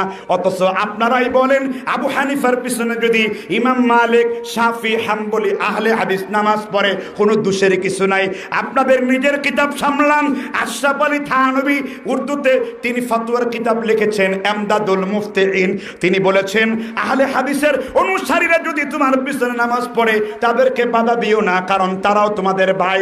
কারণ আহলে হাদিসরাও হলো আহলে সুন্নাত ওয়াল জামাতের অন্তর্ভুক্ত। বেশি দূর যেতে হবে না, এমদাদুল মুফতিইন পড়ার যোগ্যতা অনেক মুফতিদের নাই। তাই আমি বলবো, মুখতাসরুল কুদুরি, যেই কুদুরি জামাতে পড়েছো হেদায়েতের জন্য, সুয়াবের নিয়তে ইলম অর্জন করার জন্য, ইমামে আবুল হাসান কুদুরির কিতাবের ভূমিকাটা উল্টাও। তিনি বলেছেন 4 মাযহাব প্রতিষ্ঠিত হওয়ার পরেও একটা মাযহাব রয়েছে, তাদের ইমাম হলো দাউদ ইবনে আকসাম রাহিমাহুল্লাহ। যারা সহিহ হাদিসকে অনুসরণ করে চলে তারাও তোমাদের মতন আহলে সুন্নাত ওয়াল জামাআহ। তাহলে যারা আস্তে আমিন বলে আর যারা জোরে আমিন বলে, আমি এই দুইয়ের মধ্যে বুখারী থেকে দলিল দিলাম জোরে আমিন বলার হাদিস। ইমাম শাফি জোরে আমিন বলেন, ইমাম মালিক জোরে আমিন বলেন, ইমাম হাম্বল জোরে আমিন বলেন, ইমাম গাজালি জোরে আমিন বলেন, ইমামে আব্দুল কাদের জিলানী কিতাবুল কুনিয়ার ভিতরে জোরে আমিনের হাদিস তিনি এনেছেন। আল্লামা আশরাফ আলী থানভী রহমাতুল্লাহ আলাইহি জোরে আমিন কেউ সুন্নাতের অন্তর্ভুক্ত করেছেন। তাহলে এত দলিল থাকবার পরেও তারা কিনা মসজিদের মধ্যে জোরে আমিন বলে, তাদের বিরুদ্ধে যারা কথা বলে তারা কি ভালো বলে না খারাপ বলে? আপনারাই বলেন। দলিলের ভিত্তিতে কথা বলেন, কই গালি তো দেওয়ার দরকার নেই।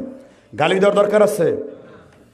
গালি না দিয়ে, বকা না দিও, দলিল দিয়েই শুধুমাত্র তাদের সাথে কথা বলতে হবে।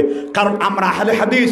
মোল্লা আলী কারি আল হানাফি বলেন, আমার হানাফি ভাইরা ভালো করে শোনো, মোল্লা আলী কারি বলেছেন, আত-তাকলিদু ক্বাবলিল কওলি গায়রা বিলা দলিল। কোন মানুষের দলিলবিহীন, প্রমাণবিহীন কথা মেনে নেওয়ার নাম হলো তাকলিদ, অন্ধ অনুসরণ করা। কি অনুসরণ করা? এই জন্য আমিনের পদ্ধতিতে আমরা যে জোরে আমিন বলি সহি আছে। এখন কেউ যদি এই সুন্নাতকে ঠাট্টা করে, ঈমান থাকবে?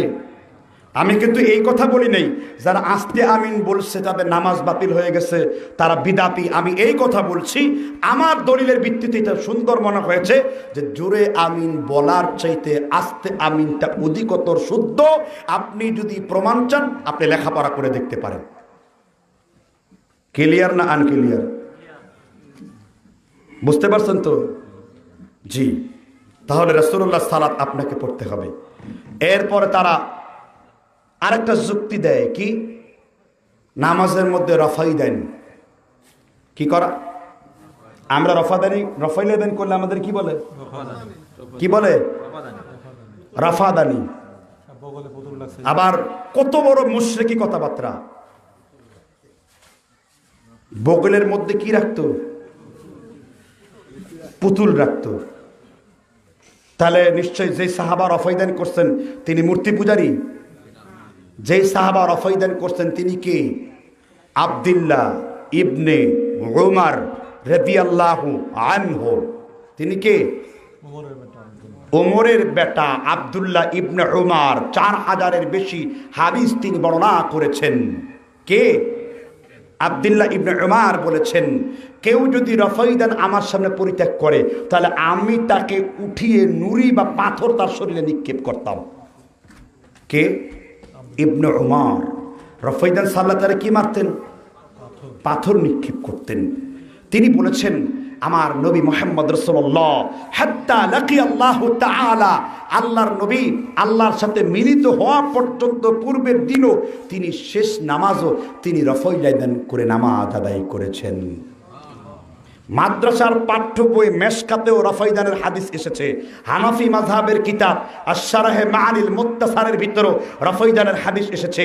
হানাফি মাযহাবের কিতাব মুওয়াত্তা মুহাম্মাদের মধ্যেও রফাইদানের হাদিস এসেছে। হানাফি মাযহাবের ফিকহের কিতাব রাদ্দুল মুহতার ফতোয়া শামীর চতুর্থ খণ্ডে আবেদিন শামী রাহমাতুল্লাহ আলাইহি রফাইদানের হাদিস এনেছেন। হেদায়া কিতাবের দ্বিতীয় খণ্ডের কিতাবুস সালাফের ভলিউমের 38 নম্বর পৃষ্ঠাতেও রফাইদানের হাদিস এনেছেন বুরহানুদ্দিন মুরগানি। ফতোয়া হিন্দি ফতোয়া আলমগীরের মধ্যেও সেখানে কানুস কিতাব এবং মুহিত শরীফের বয়াত দিয়ে রফাইদানের হাদিস আনা হয়েছে। আপনি করেন না সেটা ভিন্ন বিষয়, কিন্তু কেউ করছে এটার ব্যাপারে আপনি রাগ করছেন কেন? এটা তো ঠিক না। এটা কি ঠিক? কয় হুজুর এবার ওয়াজ করে বলে রফাইদান পূর্বে ছিল কিন্তু পরে মানসুখ হয়ে গেছে, মানে রহিত হয়ে গেছে। ঘোড়ার লেজের মতন বারবার হাত তুইল না। কিসের লেজের মতন? ওই 500 নাম্বার মুসলিম শরীফের 1 নম্বরে আছে যে তোমরা বারবার নামাজের মধ্যে ঘোড়ার লেজের মতো হাত তুইল না। এর মানে এর দ্বারা রফাইদান কি করে দেওয়া হয়েছে? এটার পটভূমি কি?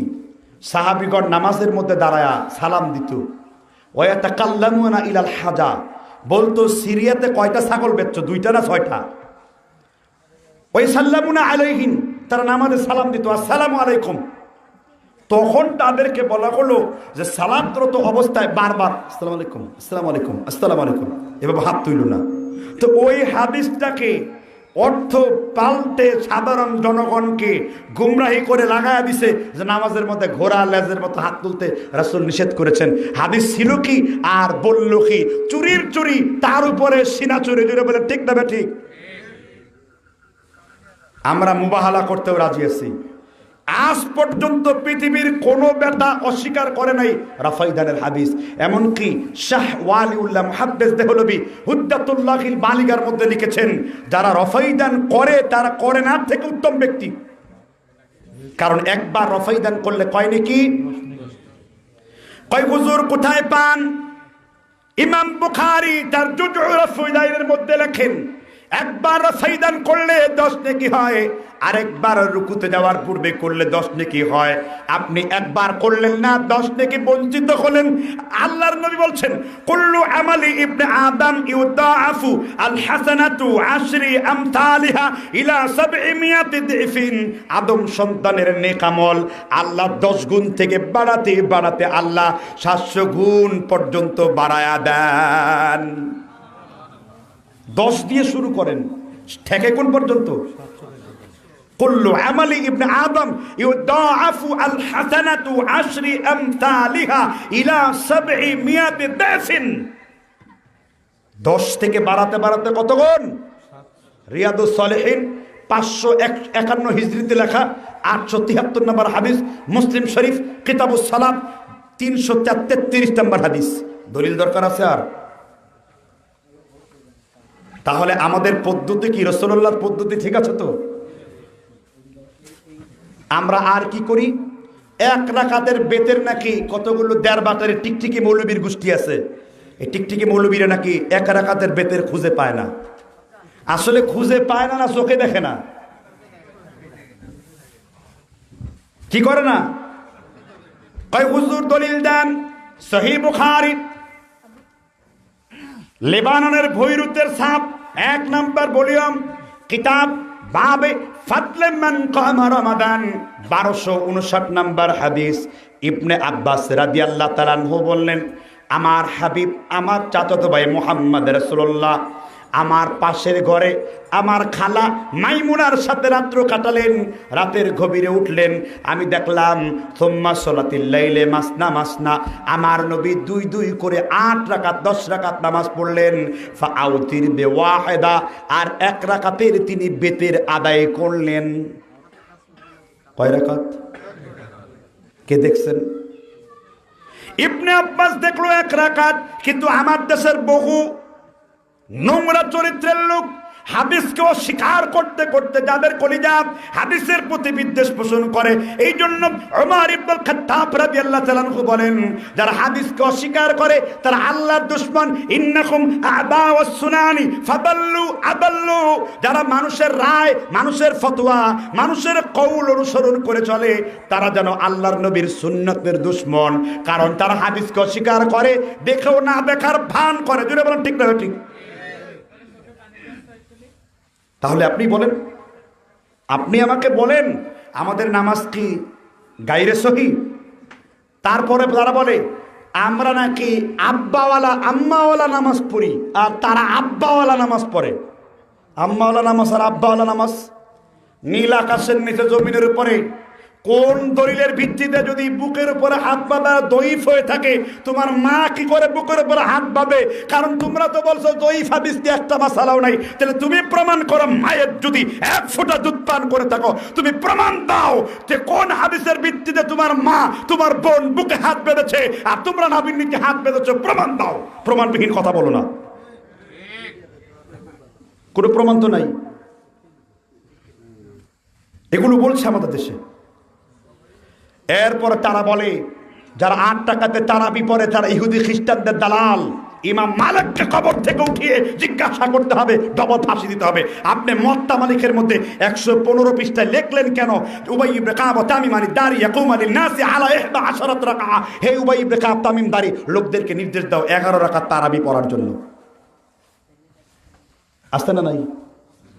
আবার বলে আমাদের ঘর সামলাইতে হবে না, তোমাদের হুজুর আল্লামা আনোয়ার শাহ কাশ্মীরিকে ঠেকাও। তিনি বলছেন ইন্নাহু কানা তাসলিমান ওয়া 8 রাকাআ ওয়া ইম্মা 20 রাকাআ ইয়াতুফাল ইত্তেফাক। এই কথা চিরসত্য।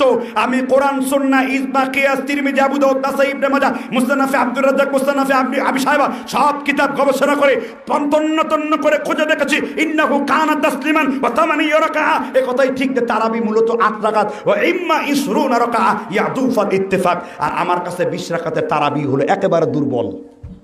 কে বলছেন? আনোয়ার শাহ কাশ্মীরি। তিরমিজির সরা আরফুস সাজি 5ম খণ্ড 155 নম্বর পৃষ্ঠা, দিল্লির মাকতুবায়ে রাশিদিয়া থেকে ছাপা। তাহলে আমাদেরকে গালি দেও কেন? নিজেদের ঘর সামলাও। সুতরাং যারা এই সমস্ত কথাবার্তা বলে, 20 রাকাতের হাদিস যারা বলে নফল হিসেবে পড়ে, আমরা তাদের গালি দেই না। কিন্তু আমাদের 8 রাকাতকে কেউ পড়লে ইহুদি প্রমাণ করবে, এমন মায়ের বেটার জন্ম বাংলাদেশ না পৃথিবীর কোথাও জন্ম হয়নি। কথাকে বুঝতে পারছেন কিনা? আল্লাহ তাআলা আমাদের বুঝবার তৌফিক এনায়েত করুন। তারপরে তোমরা নামাজে বেশ কিছু জিনিস করো। ইসলাম সহজ করছে না কঠিন করছে? আপনার বউ ওযু করতে যায় দোয়া পড়ে মুকসিদুল মুমিনিন, তারপরে মুকসিদুল মুত্তাকিন, বেহেশতি জেওর, তারপরে দুয়ায়ে গান্দুল আরশ, নাফায়াল খলক, নিয়ামুল কোরআন, আগুন দিয়ে পুরে কবরে বুস্তুপ করে ছাই বানায় দেন। ওইসব বই ধরে ধরে এইসব বইয়ের মধ্যে লেখা আছে ওযুর নিয়ম বিসমিল্লাহিল আলিউল আযীম আলহামদুলিল্লাহি আলা দীনিল ইসলাম আল ইসলামু হাক্কু, পরে আমার কাক্কু। কোথায় পেল এই হাদিস? আর রাসূল বলেন তুমি বিসমিল্লাহ বইলে ওযু শুরু করো। তুমি বিসমিল্লাহ কইয়া ওযু শুরু করলে তোমার সব অঙ্গের ওযু আদায় হয়ে যাবে। আস্তে কর সুবহানাল্লাহ। তাহলে রাসূল সহজ করলেন কিনা? এদিক দিয়ে রাসূল কি করছেন? হাদওয়ামান কাবাইহে কাদ সুম্মা তাকাব্বারা, তিনি তাকবীর দিয়ে হাত বেঁধে নামাজে দাঁড়াইছেন। আর উনি নামাজে ঢুকে নাওয়াইতু আন উসাল্লিয়া লিল্লাহি তাআলা রাকাআতে সালাতিল ফাজরি ফাদুল্লাহি তাআলা মুতাজ্জাহান ইলা জাহাতিল কাবাতে শরীফাতে, ওর 1 রাকাত 2 রাকাত শেষ নিয়ত করতে করতে। এই নামাজ রাসূল পড়া শিখাইছেন। আর রাসূল বুখারীর বর্ণনা হাদওয়ামান কাবাইহি সুম্মা তাকাব্বারা, তিনি কাঁধ বরাবর হাত তুলে তাকবীর দিয়ে নামাজে দাঁড়াইতেন। হ্যাঁ, নিয়ত করা ফরজ। নিয়ত করা কি? আমি কি এসে বলছি নাকি? মহারাজপুর আমি নিয়ত করিলাম, মহারাজপুর আবু বকর সিদ্দিক হেফজুল কোরআনে ওয়াজ করিতেছি, আমি নিয়ত করেছি। এটা কথা কি বুঝতে পারছেন কিনা? তাহলে প্রমাণ আমাদেরটা সুধীরও না, ওদেরটা সুধীরও। আমাদেরটা সুধীরও, আমরা হালপ করে বলতে পারি আহলুল হাদিসের নামাজের একটি নিয়মও কোনো একটি নিয়মে কোরআন হাদিসের বহিঃপ্রত্য নয়। এটার জন্য কিয়ামত পর্যন্ত চ্যালেঞ্জ, মুবাহালার চ্যালেঞ্জ, বউ তালাকের চ্যালেঞ্জ। কি তালাকের চ্যালেঞ্জ? আপনি হাদিস দেখায় বলবেন, যদি হাদিস না থাকে তুমি বলো হে হাদিস থাকলে তোমার বউ তালাক, দেখবেন আর কথা বলবো না। তুমি যদি বলো রাফাইদানের হাদিস এর যদি না থাকে বলো তোমার বউ তালাক, কথা বলবে না। তুমি যদি বলো জোরে আমিনের হাদিস যদি না থাকে তোমার বউ তালাক, যদি থাকে তোমার বউ তালাক, সে কথা বলবে না। কারণ সে জানে তার এই হাদিস আছে, এই হাদিস ঠিক। বউ তালাকের ঝুঁকি নিতে রাজি না। আমার কথা কি বুঝতে পারছেন কিনা? কাউকে ব্যঙ্গ বিদ্রুপ করে আমরা এই কথা বলবো না। তবে বাংলাদেশে যা ঘটছে, আমাদের যেখানে সহিয়ান মাদ্রাসা তৈরি করছে, আবার বলে তোমরা আহলে হাদিসের নামে মসজিদ তৈরি করো কেন? আমরা যদি আহলে হাদিসের নামে মসজিদ তৈরি না করি তাহলে কয়দিন পর তোমরা মসজিদগুলো ধ্বংস করে দেবে। তোমাদের রাসুলপুর হানাফি মসজিদ দেখলে সমস্যা হয় না, বড় পীর আব্দুল কাদের জিলানীর নামে মসজিদ দেখলে সমস্যা হয় না, কুতুববাগি, দেওয়ানবাগি, রাজারবাগি, আটরশি, মাইজবান্ডারি, হাজত রাওয়া, মুশকিলে কোষা, ফানায়ে মিল্লা, মুজাদ্দেদে জামান, কুতুবে দাওরান, শাহ সুফি, মাহবুবে খোদা, পীরে খোদা হক্কানি, গায়ে আমার সুলকানি, পীরে খোদা কুতকুতানি। তার নাম লেখলে কোনো অপরাধ হয় না, আহলে হাদিসের নামে লেখলে অপরাধ হয়। আমরা মসজিদ আহলে হাদিস লেখার পক্ষে না, কিন্তু কিছু কিছু বিষয় আছে আমাদের অস্তিত্ব জানান। আমাদের মাদ্রাসা ভেঙে দেওয়া হয়, আমাদের ভাইদেরকে মসজিদের ঘাড় ধাক্কা দিয়ে বের করে দেওয়া হয় নাই? এবং কোথাও যদি নতুন মসজিদ হয় তখন বলে বাহাস করতে হবে, তখন 50 জনের কথা বলে 5000 লাঠি সোটা নিয়া, পেশি শক্তি, সন্ত্রাসী কায়দায়, এমনকি এমন চোরের চোর, এরা চোর, এরা হাবিব চোর, এরা নামাজ চোর, এরা আমিন চোর, এরা রসাইদানের চোর, এরা মসজিদ চুরি করে বদনা পর্যন্ত, পায়খানার স্ল্যাব পর্যন্ত চুরি করে নিয়ে গেছে এই ফরিদপুরে। কথা কি বুঝতে পারছেন কিনা? তো আমার বলতে চাচ্ছি যে এই জন্য আমরা এই নামগুলা দিই। এটা কিসের জন্য? আমাদের কাগজ, আমাদের ইসলাম যে এটা ভিন্ন মতাবলম্বী তাদের দৃষ্টিতে। আর আমাদের সংবিধানের একটা ধারা রয়েছে, যারা সংখ্যালঘু এই দেশে তার মত প্রকাশের পূর্ণ সুযোগ সুবিধা রয়েছে। সুতরাং আমি আহলে হাদিস হয়ে আমি আমার হাদিসের মত প্রকাশ করা, কাউকে কটাক্ষ করা ছাড়া, এটা আমার সাংবিধানিক অধিকার। কি অধিকার? সাংবিধানিক অধিকার। সুতরাং এগুলো আমাদের সালাতের পদ্ধতি, এটাকে আমাদের ভুল না সঠিক জুড়ে বলেন। এরপরে তারা চুলকানি আছে, ফরজ সালাতের পরে আমরা মোনাজাত করি না। চুলকানি আছে না নাই? এই তো 29 তারিখে বাহাস দেখেছি টাঙ্গাইলের ইসমাইল রে, ওর নাম দিয়েছে ডক্টর ইসমাইল। বাবা শব্দের যে বাংলা অর্থ করতে পারে না, বিসমিল্লাহ তারগিব লিখতে দিলে দৌড় মারতে শুরু করবে। নাফি ইসবাতের সঙ্গে যে ব্যক্তি বুঝবে না, যে ব্যক্তি মুদাফিলাই এটাই এই সামান্য একটা গ্রামার সে বুঝবে না, দমির যে তত্ত্বটা আছে এই দমির সে বলতে পারবে না, সে ব্যক্তি আমাদের সাথে বাহাস করার চ্যালেঞ্জ দিয়েছে। তাকে যখন ভালো করে শক্ত করে ধরেছে আমার দিনী ভাই মুখলেস বিন আরশাদ মাদানী, আরেক ভাই আছে রফিকুল ইসলাম বিন সাঈদ, এরপরে এই লোকটা এখন ইঁদুরের গর্তে লুকিয়েছে। অবশ্যই না, প্রত্যেকবার টাঙ্গাইলে গেলে আলেমদেরকে ডিস্টার্ব করা হয়, বগুড়ায় কিছু জায়গা আছে সেইখানে গেলে ডিস্টার্ব করা হয়। ইঁদুরের গর্তেও যদি লুকিয়ে থাকে এদের গলায় মামলা দিয়ে কোর্টের মধ্যে বাহাস করব, দেখি বেটা তোর এলমের কথা জোর আছে, তাদেরকে বাংলাদেশের কোথাও ছেড়ে দেওয়া হবে না। সেই প্রস্তুতি আমরা নিচ্ছি। তবু আহলে হাদিস কোন এলাকায় বিদআত হবে না। কয় হুজুর মোনাজাত আল্লাহর নবী করছেন, নিষেধ করেছেন, একটা দলিল দাও। আমি বলি মোনাজাত আল্লাহর নবী করেছেন, একটা দলিল দাও। এখন যদি বলো মোনাজাত আল্লাহর নবী করেন নাই, নিষেধ তিনি কোনোদিন করেন নাই, আমি শুক্রবারের জুমার নামাজ 1 রাকাত পড়ব, 2 রাকাত আল্লাহ পড়তে বলেছেন। আমার নবী জুমার নামাজ 2 রাকাত পড়েছেন, কিন্তু 1 রাকাত পড়তে তিনি নিষেধ করেন নাই। এখন এই উসুল দিয়ে যদি 1 রাকাত চালু করি আর বলি 1 রাকাত কোথায় নিষেধ আছে আমারা তুমি দেখাও। 1 রাকাত নিষেধ আছে পড়া কোনো জায়গায়? তাহলে ওই উসুল দিয়ে যদি মোনাজাত জায়েজ করি তাহলে 1 রাকাত তো নিষেধ নাই কোনো জায়গায়। ফজর নামাজ তো 9 রাকাত পড়তে নিষেধ নাই কোনো জায়গায়। বুঝতে হবে মা আতাকুমুর রাসূল ফাখুযুহু ওয়া মা নাহাকুম আনহু ফান্তাহু। নবী তোমাদের যা আদেশ করেছেন ফি'লি কওলি বা তাকরিরি তা তোমরা গ্রহণ করো, নবী তোমাদের যা নিষেধ করেছেন তোমরা তা বর্জন করো। নবী যা করেছেন এটা তোমার সীমানা, নবী যা করেননি এটাও তোমার সীমানা। ওয়া মা ইয়াসিল্লাহ ওয়া রাসূলা ওয়া ইয়াতাআদ্দা হুদুদা ইউদখিলুহু নারান খালিদান ওয়া লাহু আযাবুম মুহিন। যারা আল্লাহ এবং তার রাসূলের দেওয়া সীমানাকে ভঙ্গ করে তারা হলো জাহান্নামী, তাদের জন্য আছে লাঞ্ছনাদায়ক শাস্তি। সূরা নিসার আয়াত নাম্বার 114 নাম্বার 15 নাম্বার 111 আয়াতটা রয়েছে। তাহলে এই আয়াত দ্বারা বোঝা গেল যে রাসূল যা করেছেন এটা আমার আপনার জন্য কি সীমানা। এখন নবীজির কাজ হলো সুন্নত দিয়ে প্রমাণ করা। নবীজির সুন্নতে তার জীবদ্দশাতে সহি দলিলের ভিত্তিতে 1 দিনের জন্য তিনি ফরজ নামাজের পরে 2 হাত তুলে মোনাজাত করেন নি, সীমানা হয়ে গেছে। নবীর কাজ হলো সুন্নতের প্রমাণ দেওয়া, আর মুফতির কাজ হলো মোনাজাত বিদআত ফতোয়া দেওয়া। যা নবীর সুন্নতে নাই তাই বিদআত। নবী ফতোয়া দিয়েছেন সুন্নত নাই ফরজ নামাজের পরে ইদান সারাফা মিন সালাত ইস্তিগফারাল্লাহ সালাতান আল্লাহুম্মা আনতাস সালাম ওয়া মিনকাস সালাম। আল্লাহর নবী সালাম ফিরিয়ে 3 বার আস্তাগফিরুল্লাহ পড়তেন আল্লাহুম্মা আনতাস সালাম ওয়া মিনকাস সালাম।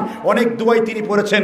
তিনি যেহেতু পড়েন নাই তাই সুন্নত এটাই না পড়া। সুতরাং রাসূলের কাজ সুন্নত প্রমাণ করা, মুফতির কাজ বিদআত প্রমাণ করা। যা নবীর সুন্নতে নাই তাই বিদআত। নবী সুন্নত দিয়ে বললেন এটা সুন্নত, আর আমি মুফতি হয়ে বললাম ওই ফরজ নামাজের পরে একদিনও আল্লাহর নবী 2 হাত তুলে সহিভাবে মোনাজাত করেন নাই, তাই এটা বিদআত এবং বিদআত। মুফতি ফতোয়া দিয়ে দিল বিদআত, কারণ নবীর সুন্নতে তা নাই। কয় হুজুর দলিল দেন, কত দলিল তোমার দরকার? দোয়া 2 রকম, দোয়া 4 রকম আছে। একটা হলো ফি নাফসিক, অন্তরের মাধ্যমে দোয়া করা, আরেকটা হলো মাসনুন দোয়া পড়া, আরেকটা হলো দোয়া হলো 2 প্রকার। ইবনে মাসউদ বলেন একটা হলো দুআয়ে মাসুরা, আরেকটা হলো দুআয়ে মাসউলা। আপনি টয়লেটে ঢুকেছেন, আপনি কি হাত তুলে বলেছেন ইমাম সাহেব আল্লাহুম্মা ইন্নী আউযু বিকা মিনাল খুবুতি ওয়াল খাবাইথ? আপনি স্ত্রীর উপর উঠেছেন 2 হাত তুলে দোয়া করেছেন নাকি? স্ত্রীর সহবাস করার সময় ইমাম সাহেবকে ডেকে 2 হাত তুলে দোয়া করেছেন নাকি?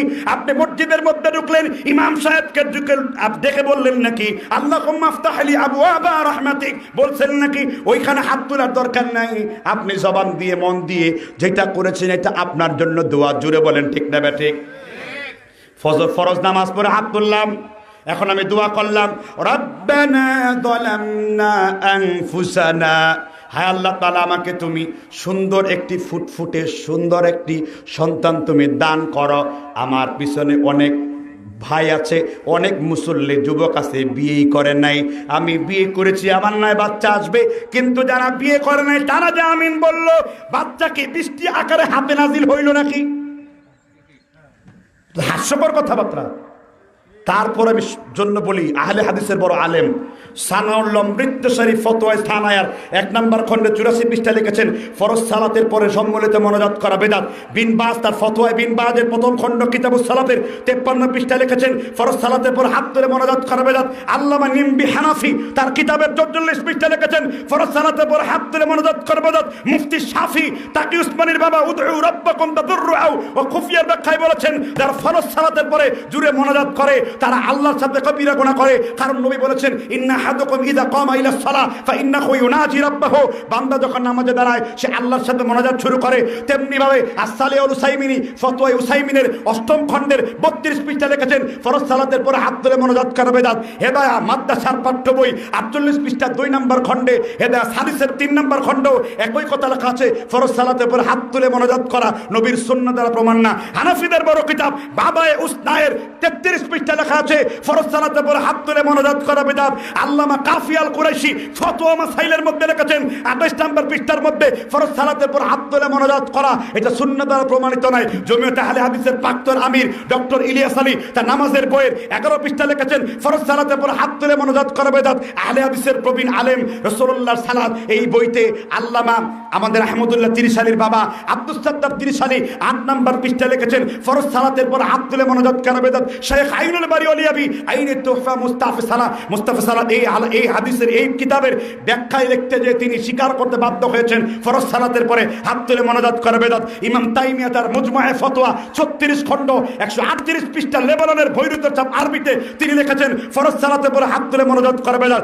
ইলমুল মুআক্কিনের মধ্যে ইবনুল কাইয়্যিম আল জাওজি পর্যন্ত 48 পৃষ্ঠা লিখেছেন ফরজ সালাতের পরে মোনাজাত করা বেদাত। বিদায়া ওয়ান নিহিয়ার মধ্যে ইমাম কাসির রাসূলুল্লাহর জীবনী লিখতে দিয়ে বলেছেন 9 নম্বর খণ্ডের 192 নম্বর পৃষ্ঠায় ফরজ সালাতের পরে হাত তুলে মোনাজাত করা বেদাত। আল্লামা ইমাম শামসুদ্দিন জাহাবি সিয়ারু আলামিন নুবালার 8ম খণ্ডের 72 পৃষ্ঠায় বলেছেন ফরজ সালাতের পরে হাত তুলে মোনাজাত করা বেদাত। পারলে তুমি ইসমাইল তোমার দলবল নিয়েছো, খেলা হবে তোমার সাথে। তুমি মোনাজাত যদি প্রমাণ দিতে পারো আবার হানাফি হব, আবার চরমরায়ের মুরিদ হব, আবার হানাফি মোনাজাত করে 50,000 টাকা হাত দিয়ে ঘরের মধ্যে নিয়ে যাব।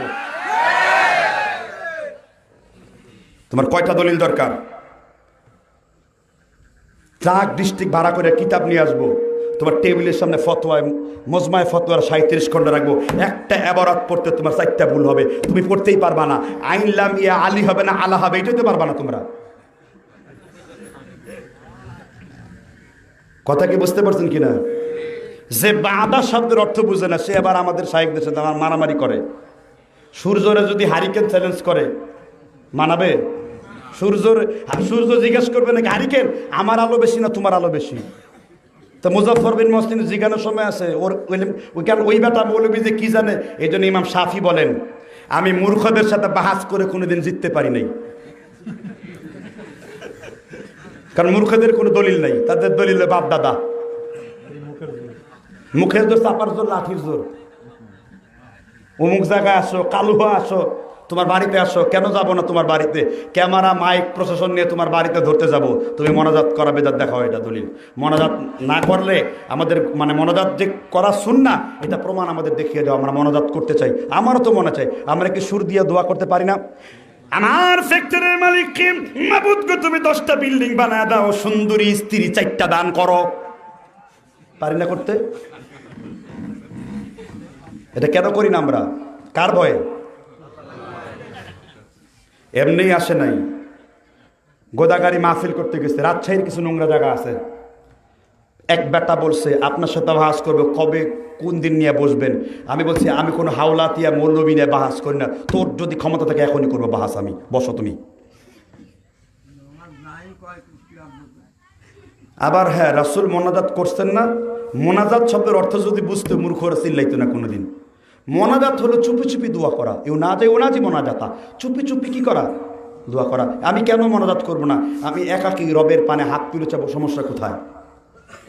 কিন্তু রসুল যেটা করেন নাই আমরা এটা করবো না, এটা হলো আমাদের কথা বুঝতে পারছেন কিনা?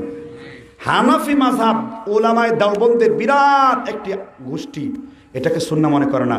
হাটাদারির মরহুম মুফতি ফয়জুল্লাহ চিরজীবন সংগ্রাম করেছেন, মাদ্রাসা পর্যন্ত আলাদা করেছেন এই মোনাজাত নিয়ে কেন্দ্র করে, জানেন? তিনি দেওবন্দে 131 পৃষ্ঠায় একটা বিরাট বড় বই লিখছেন, আরবিতে লেখা, দেওবন্দে উর্দুতে লেখা, দেওবন্দীদেরকে পাঠাইছেন। এই যে আমার দলিল, তার দলিলকে রদ করতে পারে নাই। আল্লাহ মুফতি মরহুম ফয়জুল্লাহর কবরটাকে রিয়াদুল জান্নাতের বাগিচায় পরিণত করে দিন। যাও, অনেক বক্তব্য দিলাম, বক্তব্য তো সংক্ষেপ করতে হবে এখন, তাই না? ওরে বাবা, ফজর নামাজ তো যাবি। কে বলছে 12:30 উঠাইলেন কেন? 12টা উঠাইলেন কেন? উঠাইতেন 10টা বাজে। আলহামদুলিল্লাহ, এই করোনার মধ্যেও যে আপনারা মাহফিল করতে দিতে পারছেন এই জন্য শুকরিয়া আল্লাহর কাছে। প্রত্যেকটা প্রোগ্রাম 2021-22 পর্যন্ত নেওয়া, একটা প্রোগ্রাম করতে পারছিলাম না। এখানে উপস্থিত হলাম, কালকেও আছে, তারপরের দিন আছে, আস্তে আস্তে জটলা খুলছে। হয়তো বা এই বছর উপস্থিত প্রোগ্রাম না হলেও বাংলাদেশে কখনো কোরআন এবং হাদিসের এই দাস বন্ধ হবে না, ঠিক না বে ঠিক?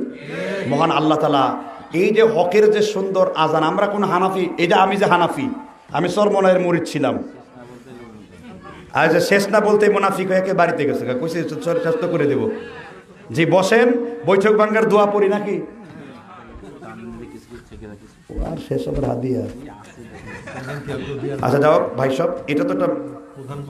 আর হলো আমার লিখিত একটা বই আছে, ইমাম মাহাদির আগমন ও কিয়ামতের আলামত, তবে 2021, 24, 26, 29 কোনো সালে জায়গা দেওয়া নাই। বুঝতে পারছেন কিনা? এটা নিরেট ব্যাখ্যা দিয়ে লেখছি বিভ্রান্ত দূর করার জন্য। আসলে হাদিস থেকে কোন কোন আলামতগুলো ঘটবে এই আলামতগুলো শুধু এখানে উঠাইছি, প্রত্যেকটা রেফারেন্স সহকারে এবং মাক্তবত সামেলার আরবি সহকারে, এবং জবরজের লাগিয়ে দিয়েছি যাতে করে আলেমদের ওলামাদের কষ্ট করে জবরজের দিয়ে না পড়তে হয়, তারা মুখস্থ করতে পারবে। বিশেষ করে ইমাম খতিব গবেষকদের জন্য বইটা অত্যন্ত গুরুত্বপূর্ণ। জি, এখন আমাদের এই বইটার মূল্য হলো 100 টাকা বিক্রি মূল্য। জি, এখন আমাদের মহারাজপুর আবু বকর হাফজুল কোরআন মাদ্রাসার পক্ষে এটা মাহফিল করেছে, যদিও আদায় কালেকশন এটা আমার অভ্যস্ত নই, তারপর অনেকে ভালোবেসে আমার কাছে দিবেন। ইন্নামাল আমালু বিল খাওয়াতেম, শেষ ভালো যার সব ভালো তার। বেনামি 3500 টাকা, এখানে 3000 টাকা। আতাহার আলী পুলিশ মুক্তা বাজার।